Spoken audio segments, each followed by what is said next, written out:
Bonjour et bienvenue à une autre émission de Chapitres et Versets, une initiative du ministère de l'EBCRS. Mon nom est Éric et il me fait plaisir de vous retrouver en cette journée bénie. Aujourd'hui, nous allons retrouver notre ancien et enseignant principal de notre assemblée dans un message déjà en progression. Pour assister en personne à nos enseignements et prédications, veuillez nous rendre visite au 4405 rue Aurel à Saint-Hubert, sur la rive sud de Montréal, les dimanches matins à 10h30. En attendant de vous voir bientôt, sans plus tarder, allons écouter cette partie d'enseignement. Dans ce cas, le meilleur moyen, afin de demeurer au top, selon les élites, est d'établir une hiérarchie sociopolitique où chacun, selon son rang, doit être soumis à l'autorité du leader, tel des castes. Donc, il y a 4 stratégies. Encore une fois, tu as l'ego dans l'élite, qui va amener le désir du contrôle. Le désir du contrôle, à un moment donné, va engendrer une déshumanisation. La déshumanisation va engendrer la cruauté, puis la cruauté va définitivement engendrer la mort. Donc, il y a 4 stratégies applicables pour rester au top puis créer des systèmes de caste. C'est la culture de l'image du leader. Staline était extrêmement fort là-dedans. La propagande médiatique. Hitler était extrêmement fort là-dedans. La promesse de récompense. Tu fais ça, on va te donner ça, tu vas faire partie du groupe. Ou la menace, la peur liée aux conséquences. Donc, ça sonne comme ceci. Aimez-moi, donc la culture de l'image. Écoutez-moi, donc propagande médiatique. Obéissez-moi, ou sinon, craignez-moi. À qui ça ressemble? Ou à quoi ça ressemble?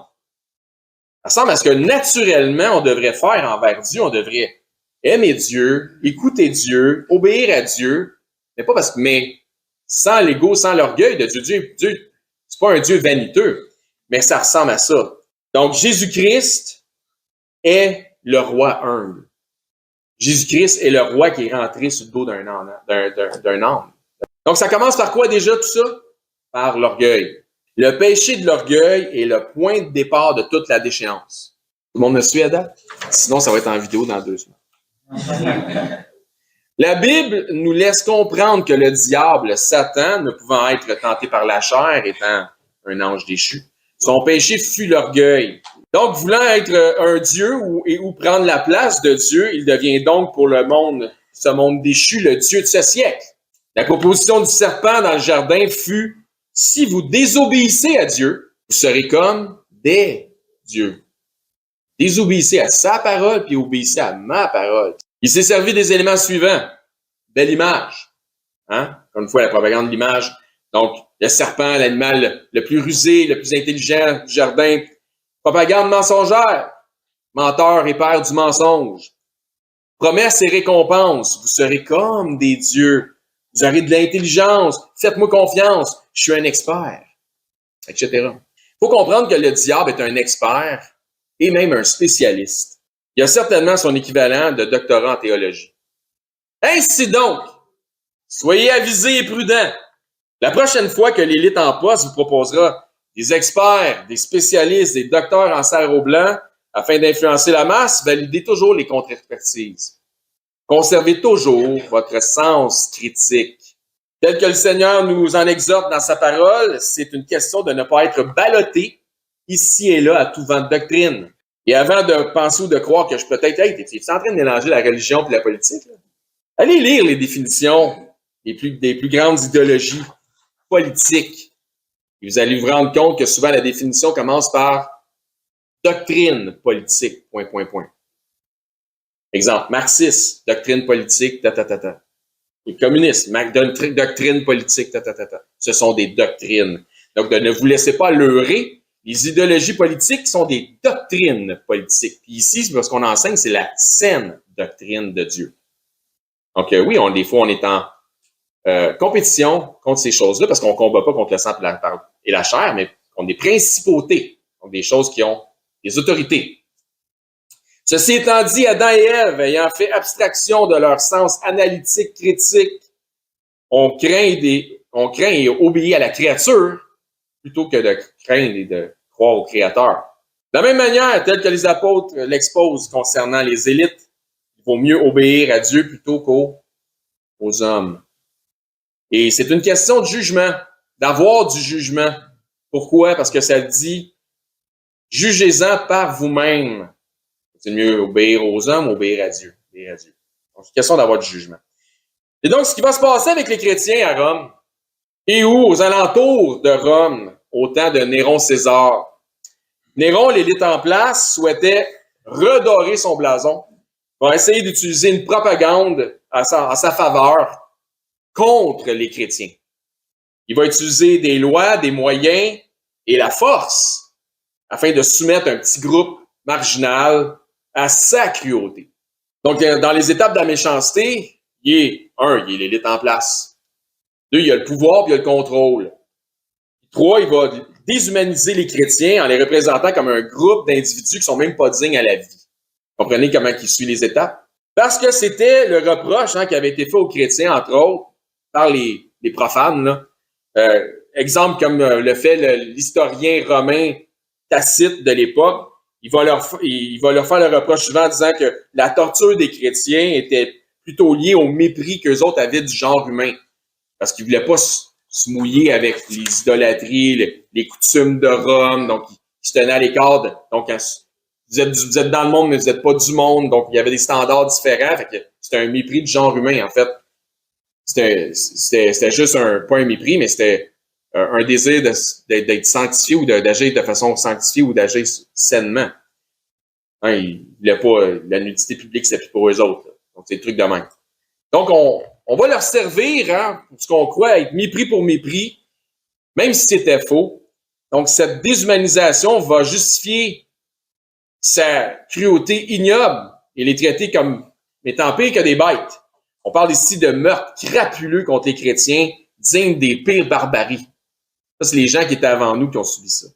Ils ont été donnés en spectacle, jetés aux fauves, ils ont été brûlés comme étant des torches humaines, afin d'éclairer les jardins de Néron pendant qu'il faisait la fête. Effectivement, la fin de ce cycle de la méchanceté se traduit effectivement en morts multiples via un acharnement contre les chrétiens. Donc, on voit vraiment les 5 étapes arriver. Élitisme, contrôle, déshumanisation, cruauté et mort. L'époque de cet acharnement est légèrement avant la destruction du temple qui est arrivée en quelle année? 70. Il est fort possible qu'il s'agisse de la période où a été écrit le livre de l'Apocalypse par Jean. Les persécutions par Néron pouvant être la raison de l'exil de ce Jean sur l'île de Patmos, on voit qu'il dit dans Apocalypse 1.9, puis je vous fais la lecture, « Moi, Jean, votre frère, qui est part avec vous à la tribulation. » Donc, il se passait quelque chose. « Et au royaume et à la persévérance en Jésus. J'étais dans l'île appelée Patmos à cause de la parole de Dieu et du témoignage de Jésus. » Donc, il fait un lien entre ce qui se passe et le fait qu'il est là. Il faut donc se mettre dans le contexte historique pour les gens de l'époque et aussi pour les fidèles de l'époque. Rome étant la domination internationale de l'époque. La ville la plus importante de l'époque va passer au feu. Le César de l'époque, c'est Néron. C'est un malade mental. C'est un déviant. Il est complètement immoral. Donc, on se jette dans le contexte. Là. La fin de ses jours va être dans la paranoïa, puis dans frisant la schizophrénie. Donc, récoltant ce que a semé ce bâtard-là, parce que c'est pas mal ce qui est, il était probablement possédé par des démons. C'était certainement un démoniaque. Donc, les forces romaines sont partout. Leur leader est l'équivalent d'un Hitler ou d'un Kim Jong-un en puissance. Le feu a dévoré la grande cité de Rome. La pression se fait sentir sur les chrétiens de tous bords, tous côtés. Néron les persécute à outrance via la dénonciation et les exécute de manière horrible. Jérusalem les avait aussi persécutés et ils vivent donc, pour la plusieurs, principalement pour ceux des chrétiens parmi les Juifs, à travers une dispersion. Donc, comme pour Jean à Patmos, on peut pas être à Jérusalem et on doit fuir la colère de Rome en même temps. Est-ce que c'est moi ou est-ce que ça sonne comme des tribulations puis des persécutions? De plus, à la même époque, la pression se faisait sentir de plus en plus sur Jérusalem, sur leur Jérusalem native de plusieurs, donc la Jérusalem native de plusieurs chrétiens, justement ceux qui faisaient partie des Juifs. Et c'est une pression qui vient par Rome. Donc la destruction du temple de Jérusalem en quelle année, encore une fois? Oui. Merci beaucoup. Jérusalem est à la veille du siège qui va mener à la destruction du temple. Ça se passe plus ou moins dans le même espace-temps, dans le même temps, au minimum à la même époque. Le feu à Rome a eu lieu en 64. On est 6 ans avant 70. Et la mort de Néron a eu lieu en 68, 2 ans avant 70.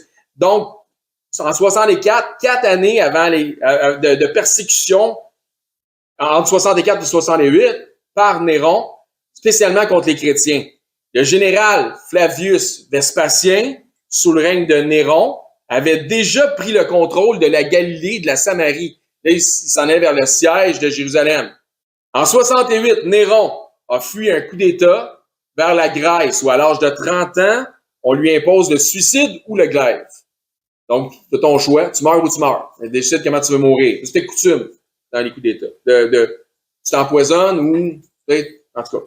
Le prochain empereur va être Galba, qui a survécu 6 mois, donc 68 à 69. Ensuite, Othon, donc Marcus Salvius Otho, qui a duré moins de 4 mois, entre 69 et 69. Ensuite, Vestilius a duré 9 mois, de 69 à 69. Puis l'année 69 est appelée l'année des 4 empereurs, parce que le prochain empereur, c'est le fameux général Flavius Vespasien, qui avait pris le contrôle de la Galilée et de la Samarie. Lui, il va durer 10 ans, à partir de 69.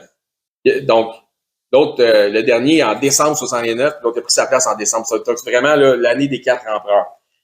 Il a donc laissé la fin du travail du siège de la prise de Jérusalem à son fils, qui est Titus. Les persécutions, les guerres, les bruits de guerre, les exodes, le régime de terreur, le feu de Rome, le siège de Jérusalem, etc., ça prend toute place à peu près en même temps. Tout ça converge vers une vision qui est déjà apocalyptique. Ça sonne la fin du monde, au minimum la fin d'un monde.